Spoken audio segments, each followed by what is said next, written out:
Non permanent member भी बनने जा रहा है भारत यूएनएससी का, तो क्या इसके क्या मुराकात क्या होंगे आगे जाके, इसका फॉल आउट क्या होगा, क्या हमारा पाकिस्तान क्या देख सकता है? जय हिंद दोस्तों, स्वागत है आपका हमारे चैनल पर पाक मीडिया की एक ताज़ा और लेटेस्ट वीडियो में। दोस्तों, पाकिस्तानी मीडिया में आपने बहुत बार सुना होगा कि भारत सरकार लोगों को ध्यान भटकाने के लिए पाकिस्तान की ओर रुख कर देती है, लेकिन ऐसा भारत में हरगिज नहीं है। पाकिस्तान में पिछले कई दिनों से यह बिल्कुल अच्छी तरह से नजर आ रहा है और यहाँ तक कि इमरान खान भी ट्वीट पर ट्वीट किया जा रहा है और भारत का डर दिखाकर लोगों का बेरोजगारी और इकोनॉमी से ध्यान हटाया जा रहा है। और जो कोरोना के जितने पाकिस्तान में रिकॉर्ड तोड़ कैसे जा रहे हैं, उनकी कोई मीडिया में कोई बात ना करे और सिर्फ इंडिया की तरफ ही सारे मीडिया का रुख हो जाए।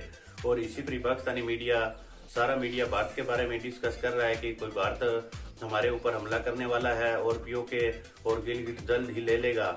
तो चलिए दोस्तों, हम आपको दिखाते हैं पाकिस्तानी मीडिया का एक बढ़िया और मजेदार वीडियो को सबसे पहले लाइक जरूर कीजिएगा और पाक मीडिया की एक से एक बढ़िया वीडियो देखने के लिए प्लीज हमारा चैनल सब्सक्राइब कीजिएगा। चलिए दोस्तों, करते हैं video start. Back after the break. General साहब जानना चाहूँगी, जनरल साहब, इस वक्त जो इंडिया में हो रहा है और जिस तरह इंडिया जिस वक्त बात हो रही है हमारी लीडरशिप की तरफ से कहा जा रहा है, जब प्राइम मिनिस्टर साहब ने गुज़िश्ता रोज़ आईएसआई के हेडक्वार्टर्स का भी दौरा किया, आईएसपीआर की तरफ से कहा जा रहा है कि फॉल्स फ्लैग ऑपरेशन जो है वो इंडिया कर सकता है। अब इसके अज़ाइम आपको क्या नज़र आ रहे हैं कि जो चाइना में हो रहा है, चाइना के साथ हो रहा है, ये उसका फॉल आउट है, अपनी पब्लिक को या पैसिफाई करने के लिए किया जा रहा है? क्योंकि कोरोना के बाद 12 करोड़ लोग जो हैं वो अनएम्प्लॉयड हैं, बेरोजगार हैं इस वक्त, और साथ साथ मईशत जो है वो कहा जा रहा है कि जहां 4% से थोड़ी सी ऊपर थी, वो सुकड़ कर 1.2% पर जो है वो जा रही है उनकी। क्या समझते हैं, क्या हो क्या रहा है इंडिया में? चीज को कवर अप करने के लिए ये टाइम उसके पास है कि ये यहाँ पे वो कुछ करे। इसके लिए वो वैसे तो बिल्डअप करते रहे हैं नैरेटिव अपना कि जनाब हम गिलगित बल्तिस्तान में वो हमारा है, उधर कोई ना देखे। इसी तरह आजाद कश्मीर का कहते रहे कि जी अब ये फैसला तो आजाद कश्मीर का करना है, वो हमने लेना है। ये चीजें तो चल ही रही थी, लेकिन जंग का माहौल आप इसमें देखें कि आपने पिछले 2 हफ्तों में 3 क्वाडकॉप्टर उनके गिराए हैं। इसका मतलब यह है कि वो जासूसी कर रहे हैं, वो आपके जो डिफेंसेस हैं उनकी तस्वीरें वगैरह ले रहे हैं, कोई तैयारी है उसमें। दूसरी आप चीज देखिए कि उन्होंने फॉल्स फ्लैग ऑपरेशन किया, एक कार का धमाका वहां पे किया और कहा कि जी टेररिस्ट पाकिस्तान की तरफ से आते हैं जिन्होंने ये काम किया, और वो कार जो थी वो खुद ही इन्होंने तैयार की हुई थी। फिर आप देखिए कि उनके चीफ ऑफ आर्मी स्टाफ के बयान, वो कहते हैं जी 14 लॉन्च पैड हैं पाकिस्तान साइड पे जहां से ये कर रहे हैं हमारे ऊपर, हमें भेजते हैं टेररिस्ट। कोई नहीं है, ना कुछ जाता है ना कुछ, उधर फेंस भी लगी हुई है। लिहाजा ये 14 ये बहाना आएगा कि जी जो धमाका हुआ है या जो भी हुआ है फॉल्स फ्लैग ऑपरेशन जो करेंगे, वो अब हमने 14 लॉन्च पैड जो है वो हमने डिस्ट्रॉय करने हैं। तो ये और ये उसके साथ साथ और भी बहुत सारे, जैसे भी आपके एक सेकंड मुझे जरा बात मारिए। देखिए ये डिफेंस से रिलेटेड चीज है, बात मुकम्मल करने दें। देखिए जो अभी एम्बेसी किसे उन्होंने किया, 2 स्टाफर निकाले, ये वॉर हिस्टीरिया जो बिल्डअप कर रहे हैं। फिर आपके वहां पे जो आपका हाई कमिश्नर एक्टिंग, उसको हैरेस कर रहे हैं। ये वो सारा एक जंग का माहौल पैदा कर रहे हैं। और इसमें क्यों ना करें वो फॉल्स फ्लैग ऑपरेशन, इस वजह से कि जब पुलवामा का किस्सा हुआ था तो इंटरनेशनल कम्युनिटी ने उनको सपोर्ट किया था, कहा था India retains the right to retaliate, और हमने चैलेंज किया उसको। हमने कभी उन मुल्कों को पूछा ही नहीं कि जी आपको क्या सबूत दिखाया गया था जिसकी बुनियाद पे आपने कहा। नतीजा ये कि आज उसके पास एक न्यू नॉर्मल है, एक इंटरनेशनल आप कह लीजिए कि एक लीगैलिटी मौजूद है, तो वो ये काम करेगा। हम सिर्फ घर में बैठे ये कहते रहेंगे कि जी फॉल्स फ्लैग ऑपरेशन नहीं, ये आपने जिन मुल्कों ने उसको लेजिटिमेसी मुहैया की थी उनको पूछना चाहिए था कि जनाब हमें तो ये सबूत दिया इन्होंने। ठीक है, आपका पॉइंट आ गया, लेकिन क्विकली मुझे ये चीज बता दीजिए। अब चाइना का अगर देखें, चाइना ने वो सारे एरिया सिक्योर कर लिए हैं जो दौलत बेग ओल्डी रोड तक जो है वो लीड अप टू कराकोरम जो एक्सप्रेस वे है, उस तरह जो इलाका है वो सारा उन्होंने सिक्योर कर लिया। क्विकली इसकी बता दें कि इसकी स्ट्रेटेजिक इंपॉर्टेंस वीज़ा-वी पाकिस्तान क्या है? बात हो जाएगी ठीक ठाक।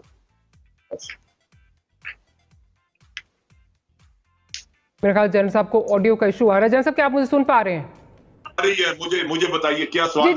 जी, मैं ये कह रही हूँ कि चाइना ने वो तमाम एरिया सिक्योर कर लिए हैं जो that lead up to Daulat Beg Oldi road और फिर इवेंचुअली कराकोरम एक्सप्रेस वे जो है उस तक आते हैं। इसकी स्ट्रेटेजिक इंपॉर्टेंस पाकिस्तान के लिए क्या है, जरा क्विकली इसका बता दीजिए। फिर रजा साहब ये है कि ये जो दौलत बेग ओल्डी है ये कंटोनमेंट है ब्रिगेड साइज की, और यही एक इस एरिया में ऑपरेशन के लिए एक बेस बन सकता था। इसको सप्लाई के लिए वो पीछे से रोड लेके आ रहे थे जो चाइना ने रुकवा दी। अगर ये बेस बनता है तो यहाँ से हमारा काराकोरम पास जो है वो तकरीबन 8 किलोमीटर के फासले पे है, और अगर ये यहाँ से कोशिश करें तो वहां पे ये इंटरडिक्शन वगैरह कर सकते हैं, जिसको रोकने के लिए हमें एक्शन करना। नेचुरली हम तैयार हैं उसके लिए, कोई इतना मसला नहीं है, लेकिन ये पॉसिबिलिटी मौजूद थी। चाइना जैसे आया है गोलान वैली में, गोलान रिवर वैली में, तो उन्होंने एक सिक्योरिटी पैरामीटर दे दिया है सारी चीज को। हमारे काराकोरम हाईवे को एक सिक्योरिटी पैरामीटर मिल गया है, क्योंकि अब दौलत बेग ओल्डी को सप्लाई नहीं किया जा सकता। वो सड़क जो है वो चाइनीज के बिल्कुल नीचे उनके कंट्रोल में आ चुकी है, और अगर वो चाहें तो किसी वक्त भी काट सकते हैं। लिहाजा इंडिया के लिए ये आसान नहीं होगा, आसान नहीं होगा। रजा रूमी साहब, आप क्योंकि अमेरिका में बैठे हैं, जिस तरह जनरल साहब अभी बात कर रहे हैं कि हमने वो मौके जो है वो गवा दिया, हमने मौका गवा दिया कि हम अपना जो है वो स्टांस जो है वो दुनिया को बावर करा सकते, और एक तरह लेजिटिमेसी दे दी जो ये पुलवामा के बाद हमने उस पर रिएक्ट नहीं किया। आप अमेरिका में बैठे हैं, इस वक्त क्या तासुर क्या बन रहा है, क्या वहां पे जो है माइंडसेट क्या बन रहा है, जो इस वक्त सारा खित्ते की जो हालात हैं इस वक्त यहाँ पे? मेरे ख्याल रज़ा रूमी साहब हमारे साथ जो है वो मौजूद नहीं है। मैं सईद कारी साहब की तरफ चलती हूँ। कारी साहब, ये बताइए कि आपका क्या इस पे जो है वो ओपिनियन है, इस वक्त जो सिचुएशन चल रही है सारी, जिस तरह जनरल साहब कह रहे हैं कि हमारे से एक अच्छा मौका जो है वो हमने हाथ से गवा दिया, हमने उनका पायलट भी जो है वो पकड़ा, उसके बाद भी हम अपना जो स्टांस है उसको हम रजिस्टर नहीं करवा सके, और अब हम चाहे चीखते रहे फॉल्स फ्लैग ऑपरेशन है या जो भी, लेकिन एक आपने उनको लेजिटिमेसी दे दी है। Your stance on this? देखिए, खारजा माज तो हमारा बड़ा वीक है, और जो हमारे वजीर खारजा भी हैं वो ही इज़ ऑल टॉक में जो है, एक तो ये बात है। बाकी जनरल साहब ने बाई एंड लार्ज ठीक बात की है कि ये अंदर के बहरान को बाहर का रास्ता दिखाएगा। अंदर भी ये अक्सरियत में नहीं है, 23 करोड़ वोट हैं इसके, और जो पोल हुए उसका 38% से पड़े थे। इंडिया के लोग खुद भी बड़े तंग है अक्सरियत इससे, मगर ये बड़ा मैकियावेलियन है, और ये एक जो इंतहाई पसमानदा परतें हैं हिंदू समाज की, उनको ये मुतहर्रिक करना जानता है, और इसी तरीके से ये कर रहा है। और मैं समझता हूँ कि पाकिस्तान के साथ तो जो वो कर ही रहा है, ज़्यादा नुकसान वो भारत का करेगा, और कर रहा है, क्योंकि जो भी उसमें अच्छा था उसको ऑलमोस्ट ये डिस्ट्रॉय कर चुका है जो मोदी है। और एक और अगर इसकी टर्म मिल गई तो मेरे ख्याल में अब आप मुझे बताएं, यहाँ पे पाकिस्तान में हम तसव्वुर नहीं कर सकते कि इस तरह की कोई इंतहा पसंद, हमें इंतहा पसंदी का, हमारी सारी गवर्नमेंट्स मॉडरेट आती हैं। मुस्लिम लीग नून जो है वो कोई जो है वो एक्सट्रीमिस्ट गवर्नमेंट तो नहीं थी, ना पीपल्स पार्टी की है ना इमरान खान की है। वहाँ आप देखें कौन लोग वहाँ पावर में आ गए हैं, वो कर क्या रहे हैं, और इलाज क्या बता रहे हैं लोगों को, जो यानी कितनी पसमानदगी है। उससे वो भारतीय समाज पहले ही बड़ा पसमानदा था, उसे फिर वो जिल्लत में और नीचे धकेल रहा है। तो मेरे ख्याल में वो ऐसी कुछ बात, ऐसा काम बेहतर जनरल साहब बता सकते हैं, मगर वो अपनी सर्वाइवल के लिए और पावर में रहने के लिए कोई भी बेहुदा हरकत कर सकता है। हमें जो है वो मोहतात रहना चाहिए। जी डॉक्टर, ठीक है, मैं जरा रज़ा रूमी साहब, क्या आप हमारे साथ मौजूद हैं इस वक्त? जी मैं मौजूद। जी, अच्छा रज़ा साहब, ये बताइए, क्योंकि अभी बात हो रही थी कि जो वेस्टर्न वर्ल्ड है उसमें जो परसेप्शन बिल्डिंग की बात हो रही थी, तो ये बताइए, आप अमेरिका में इस वक्त बैठे हैं, जो खित्ते के इस वक्त सारे हालात हैं, उसमें क्या वहाँ पे परसेप्शन क्या है कि भारत क्या करने जा रहा है, और स्पेशली वीज़ा-वी कश्मीर, क्योंकि आप जिस तरह नॉन परमानेंट मेंबर भी बनने जा रहा है भारत UNSC का, तो क्या इसके क्या मुराकात क्या होंगे आगे जाके, इसका फॉल आउट क्या होगा, क्या हमारा पाकिस्तान क्या देख सकता है? देखिए, ये जो साल है, ये इस साल तो मगरबी दुनिया जो है उसको अपनी मुसीबत पड़ी हुई है कोविड-19 और माशी दबूहाली की वजह से। दुनिया जो है वो एक रिसेशन में चली गई है, शमूल पाकिस्तान।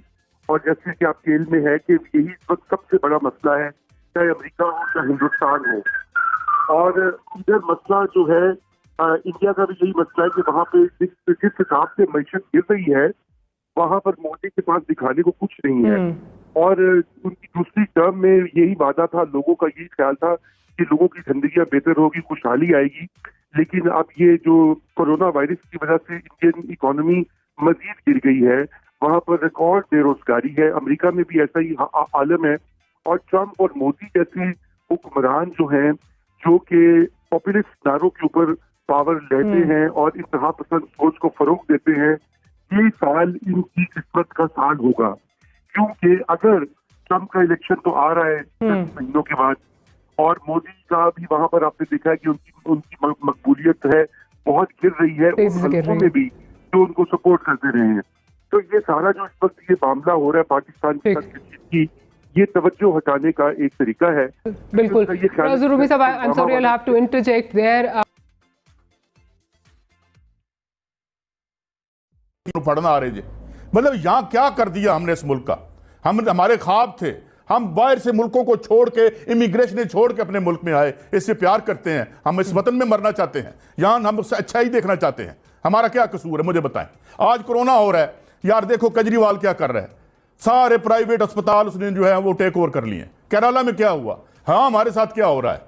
कौन सा वो शोबा है जिसमें आप इस मुल्क के अवाम को जलीलो ख्वार नहीं करते, और एक इंसुलेटेड क्लास है, एक गेटेड कम्युनिटीज में रहने वाली, जिनका हम बाल भी बांका नहीं कर सकते अगर वो चिट्टे चाड़ने चोरी करते हुए भी पकड़े जाएं। ये इशू है। और मैं आपको बताऊं आज अमेरिका में ये क्यों हो रहा है, लोग अपनी रियासत से क्यों नाराज हैं। 200 शहरों में वहां कर्फ्यू लगा हुआ है, कोई तरले करते फिरते कांग्रेस और सेंटर में सेनेटर्स, वो घरों को नहीं जा रहे, वो सिर्फ एक काले के मरने पे नहीं आए, उनका रोज काला मरता है, रोज उनके घर नुहा होता है, रोज उनके हकूक छीने जाते हैं। ये सिलसिला हमें खत्म कर देना चाहिए। मैं इसलिए कहता हूं कि मामलात बड़े खुद तय करें, हमारे बड़े, और हमारी जो सुप्रीम कोर्ट से हमें बड़ी मोहब्बत है, इसने बड़े अच्छे फैसले किए हैं। ये इंसाफ मबनी फैसले करती चली जाए ताकि अवाम को फैसले खुद ना करने पड़ जाएं। गली जाग रही है, स्ट्रीट और गली, खेत खलिहान फिर हिल रहा है। इससे पहले हमें अपने मामलात ठीक कर लेने चाहिए। इससे पहले